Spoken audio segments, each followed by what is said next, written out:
আজ ভোর 4:45 নাগাদ আবার ঘটে গেল আরেক ট্রেন দুর্ঘটনা। এটি ঘটেছিল ঝাড়খণ্ডের চক্রধরপুর নামক একটি জায়গায়। তো 2 জন নিহত হয়েছে এবং 20 জন আহত হয়েছে।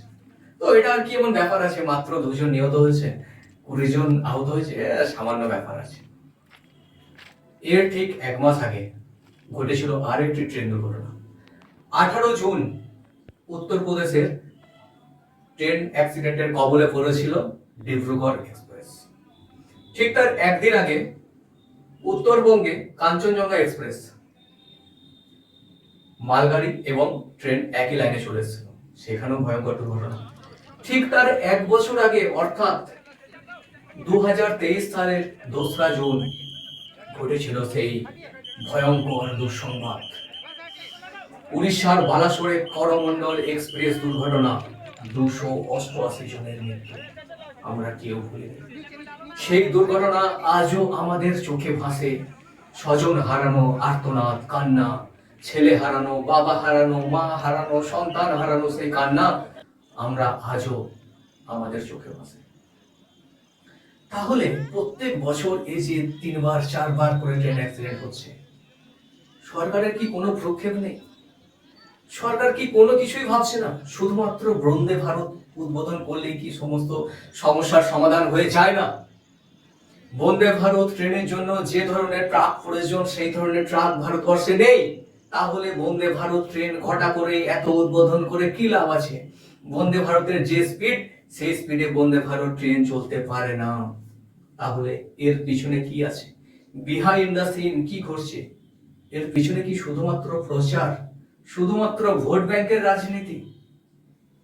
বারবার ঘটে যাওয়া এই ট্রেন অ্যাক্সিডেন্ট মধ্যবিত্তের কপালে ভাঁজ পড়েছে।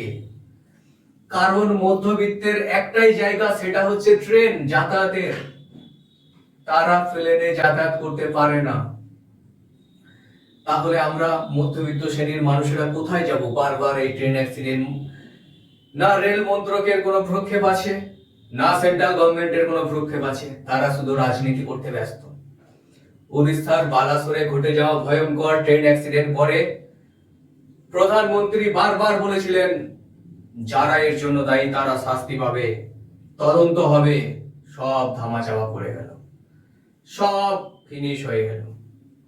তাহলে আবার ঘটে যাবে হয়তো 6 মাস পরে আবার একটা ট্রেন অ্যাক্সিডেন্ট, আবার ধামাচাপা পড়ে যাবে। পশ্চিমবঙ্গের মুখ্যমন্ত্রী মমতা ব্যানার্জি বললেন যে সরকারের উদাসীনতা, এটাই কি সরকার চালানোর নমুনা? তিনি বললেন হয়তো বিরোধীরা আরো অনেক নানান কথা বলবে, ইন্ডিয়া জোট নানান কথা বলবে, কিন্তু আমরা রাজনীতির প্রশ্নে আসছি না। আমরা একজন হিউম্যান বিং। আমরা আসছি সামাজিকতার প্রশ্নে। বারবার ট্রেন অ্যাক্সিডেন্ট হচ্ছে, বারবার মানুষ হারাচ্ছে, বারবার স্বজন হারানো, কান্না, দুঃখ, কষ্ট, যন্ত্রণা আমরা দেখেছি। তবুও সেন্ট্রালের ভ্রুক্ষেপ নেই, তবুও মোদী সরকারের ভ্রুক্ষেপ নেই। বলা হচ্ছে যে মোদী সরকার নাকি 2টো টার্ম সফল, 3 নম্বর টার্মে কি হচ্ছে? আজকে মুদ্রাস্ফীতি হচ্ছে, ইনফ্লেশন হচ্ছে, সামনে বাজেট হলো। বাজেটে আমরা দেখেছি যে ট্যাক্স বাড়ানো হলো, অতিরিক্ত ট্যাক্স বাড়ানো হলো। যদিও পেট্রোল, ডিজেল, সোনার ট্যাক্স কমানো হয়েছে, কিন্তু পরোক্ষভাবে সম্পত্তি এবং মার্কেট এবং যে স্টক মার্কেট, তারপরে হচ্ছে মিউচুয়াল ফান্ড, এই ধরনের জায়গায় ট্যাক্স অনেক বাড়ানো হয়েছে এবং বিভিন্ন ক্ষেত্রে পরোক্ষভাবে ট্যাক্স বাড়ানো হয়েছে। অনেক ক্ষেত্রে সাধারণ মানুষের বোধগম্যের বাইরে যেভাবে ট্যাক্সগুলোকে বাড়ানো হয়েছে। প্রত্যেকটা জিনিসের দাম বাড়ছে আমরা দেখতে পাচ্ছি। 2026-এ বুলেট ট্রেন চালু হতে চলেছে। কোথায়? না আহমেদাবাদ থেকে মুম্বাই পর্যন্ত বুলেট ট্রেন চালু হতে চলেছে আমরা জানি, কিন্তু যদি মানুষের আমরা সিকিউরিটি দিতে না পারি, মানুষ যদি স্বাচ্ছন্দ্যে ট্রেনে চাপতে না পারে, তাহলে কিভাবে এই এত ঘটা করে বুলেট ট্রেন চালিয়ে, ঘটা করে বন্দে ভারত এক্সপ্রেস চালিয়ে কি লাভ? বুলেট ট্রেন যে অ্যাক্সিডেন্ট হবে না তার কোনো গ্যারান্টি আছে? সুতরাং বিরোধীরা হয়তো অনেক কথাই বলবে, কিন্তু সামাজিকতার প্রশ্নে আমরা যেটা বলতে চাই, ট্রেন অ্যাক্সিডেন্ট বন্ধ হওয়া দরকার। আমরা জানি ভারতবর্ষের দেশীয় যে প্রযুক্তি, কবচ সিস্টেম এবং অ্যান্টি কলিশন ডিভাইস, এগুলো প্রযুক্তি বলা হয়েছিল সমস্ত ট্রেনে লাগানো হবে, লাগানো হয়নি।